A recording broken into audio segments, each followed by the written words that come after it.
ದೇವೇಗೌಡರಂಥ ಹಿರಿಯರು ಇವತ್ತು ಮಾಧ್ಯಮದ ಮುಖಾಂತರ ಪ್ರಜ್ವಲ್ ರೇವಣ್ಣ ಅವರಿಗೆ ಯಾರು ಅಪರಾಧಿ ಸ್ಥಾನದಲ್ಲಿ ನಿಂತಿದ್ದಾರೆ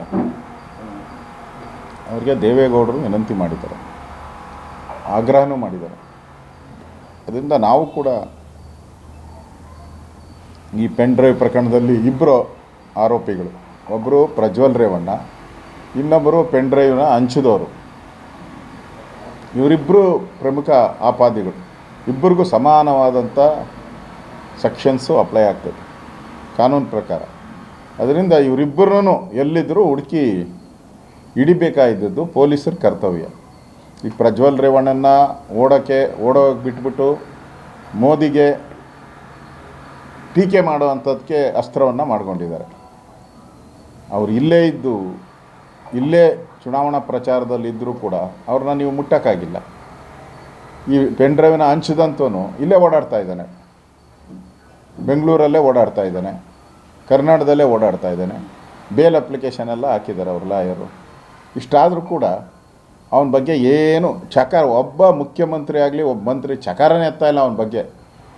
ಇವತ್ತು ಸಿದ್ದರಾಮಯ್ಯ ಹೇಳಿದ್ದಾರೆ ಪ್ರಜ್ವಲ್ ರೇವಣ್ಣ ಅಪರಾಧಿ ಅಂತೆ, ಇವನು ಹಂಚಿದವನು ಅಪರಾಧಿ ಅಲ್ಲ ಅಂತ ಹೇಳಿದ್ದಾರೆ. ಅದು ಕಡಿಮೆ ಅಂತೆ. ಕಡಿಮೆ ಹೆಂಗಾಗ್ತೈತೆ? ಕೊಲೆ ಮಾಡಿದವನಿಗೂ ಅದೇ ಸೆಕ್ಷನ್ನೇ, ಮಾಡಿಸ್ದವನಿಗೂ ಅದೇ ಸೆಕ್ಷನ್ನೇ, ಎರಡಕ್ಕೂ ಒಂದೇ ಸೆಕ್ಷನ್ನೇ ಬರೋದು. ಅದರಿಂದ ಸಿದ್ದರಾಮಯ್ಯನವರು ಈ ಕಾಂಗ್ರೆಸ್ ಸರ್ಕಾರ ಇದರಿಂದ ಪಿತೂರಿ ಮಾಡಿದೆ ಅಂದರೆ ಇದರಲ್ಲೇ ಆ ಡ್ರೈವರ್ನ ಬಂಧಿಸದೇ ಇರೋದೇ ಪಿತೂರಿ ಮಾಡಿರೋದನ್ನು ಸ್ಪಷ್ಟವಾದಂಥ ನಿದರ್ಶನ. ಇದೆಲ್ಲ ಅವ್ರದ್ದೇ ಡೈರೆಕ್ಷನ್ಸು, ಪ್ರೊಡಕ್ಷನ್ಸು ಎಲ್ಲನೂ ಕೂಡ ಕಾಂಗ್ರೆಸ್ ಅವ್ರದ್ದೇ. ಆದ್ದರಿಂದ ಅವರಿಂದ ಏನು ಒಳ್ಳೆಯ ತನಿಖೆ ಆಗ್ತೈತೆ ಅಂತ ಏನು ಬಿ ಜೆ ಪಿಯನ್ನಾಗಲಿ ಸಾರ್ವಜನಿಕರಾಗಲಿ ಏನು ನಿರೀಕ್ಷೆ ಮಾಡಲ್ಲ. ಇದು ಅವ್ರಿಗೆ ಯಾರಿಗೆ ಬೇಕೋ ಅವ್ರಿಗೆ ಮುಚ್ಚಾಕೋ ಅಂಥದ್ದಕ್ಕೆ ಕಾಂಗ್ರೆಸ್ ಅವ್ರು ಮಾಡಿರೋವಂಥ SIT ತಂಡ ಆಯ್ತು ಅಷ್ಟೇ.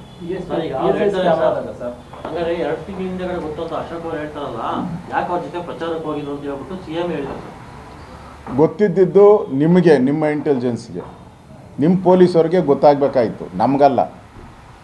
ಹಂಗಾರೆ ಪೊಲೀಸರೇನು ಸತ್ತೋಗಿದ್ದಾರಲ್ಲಿ ಹಾಸನದಲ್ಲಿ? ಅವ್ರು ತಾನೇ ನಿಮ್ಗೆ ಇನ್ಫಾರ್ಮೇಷನ್ ಕೊಡಬೇಕು. ಅವ್ರು ಕೊಟ್ಟಿಲ್ಲ ಅಂತ ಹೇಳಿದ್ರೆ ಇನ್ಫಾರ್ಮೇಷನು, ನಿಮ್ಮ ಸರ್ಕಾರ ಬದುಕಿದ್ರು ಒಂದೇ ಸತ್ತರು ಒಂದೇ, ಲ್ಯಾಂಡ್ ಆರ್ಡರ್ ಬದುಕಿದ್ರು ಒಂದೇ ಸತ್ತಿದ್ರು ಒಂದೇ. ನಾವು ಪ್ರಚಾರ ಮಾಡೋದು ಬಿಡೋದು ಅದು ಪಾರ್ಟಿಗೆ ಸಂಬಂಧಪಟ್ಟಿದ್ದು. ಸರ್ಕಾರವಾಗಿ ನೀವೇನು ಮಾಡಿದ್ದೀರಿ ಹೇಳ್ರಿ? ನಿಮ್ಮ ಪಾರ್ಟಿದು ನಾನು ಸುದ್ದಿ ಹೇಳ್ತಾ ಇಲ್ಲ. ಸರ್ಕಾರ ಆಗಿ BJP ಕಾಂಗ್ರೆಸ್ಸು ಜನತಾದಳ ಅಲ್ಲ, ಸರ್ಕಾರ ಆಗಿ ನಿಮ್ಮಿಷ್ಟೇ ಕೇಳ್ತಾ ಇದ್ದೀರಿ ನಾವು. ಅದರಿಂದ ಇದು ಸ್ಪಷ್ಟವಾಗಿ ಗೊತ್ತಾಗ್ತೈತೆ.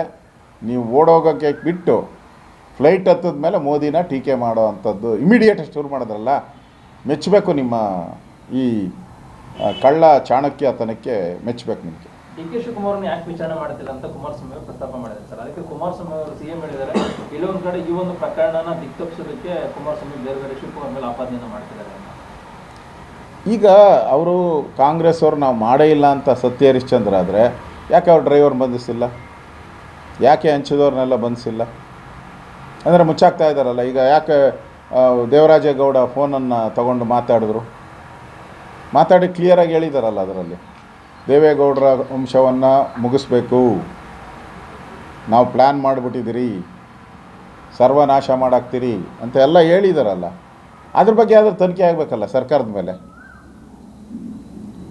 ಈಗ ಹೆಂಗೆ ಪ್ರಜ್ವಲ್ ರೇವಣ್ಣನ ಪೆನ್ ಡ್ರೈವ್ನ ನೀವು ತನಿಖೆ ಮಾಡ್ತಾ ಇದ್ದೀರೋ, ಅದೇ ರೀತಿ ಶಿವರಾಮೇಗೌಡ ಮಾಡಿರೋ ಪೆನ್ ಡ್ರೈವ್ ಬಗ್ಗೆನೂ ತನಿಖೆ ಆಗಬೇಕಲ್ಲಪ್ಪ.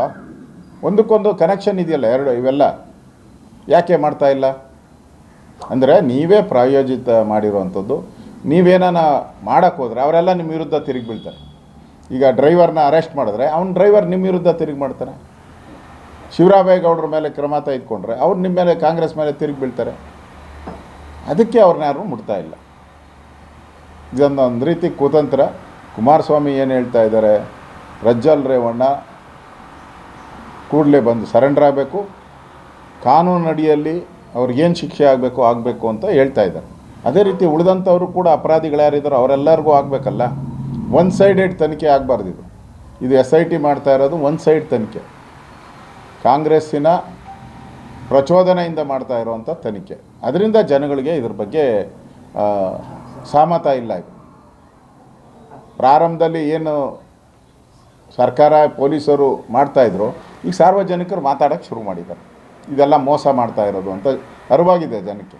ಯಾರು ಪ್ರಜ್ವಲ್ ರೇವಣ್ಣನ ಸಪೋರ್ಟ್ ಮಾಡಲ್ಲ. ಆದರೆ ಇದೆಲ್ಲ ಇಷ್ಟು ಜನರ ಮಾನ ಮರ್ಯಾದೆನ ಹರಾಜಾಕದ ಜನ ಏನಿದ್ದಾರೆ ಅವ್ರ ಬಗ್ಗೆ ನೀವೇನು ಕ್ರಮ ತೆಗೆದುಕೊಳ್ಳಿ ಅಂತ ಜನ ಈಗ ಕಾಂಗ್ರೆಸ್ಸೇ ಇದರ ಸೂತ್ರಧಾರಿಗಳು, ಪಾತ್ರಧಾರಿಗಳು ಅನ್ನೋದು ಸ್ಪಷ್ಟವಾಗಿ ಜನಕ್ಕೆ ಅರ್ಥ ಆಗಿದೆ.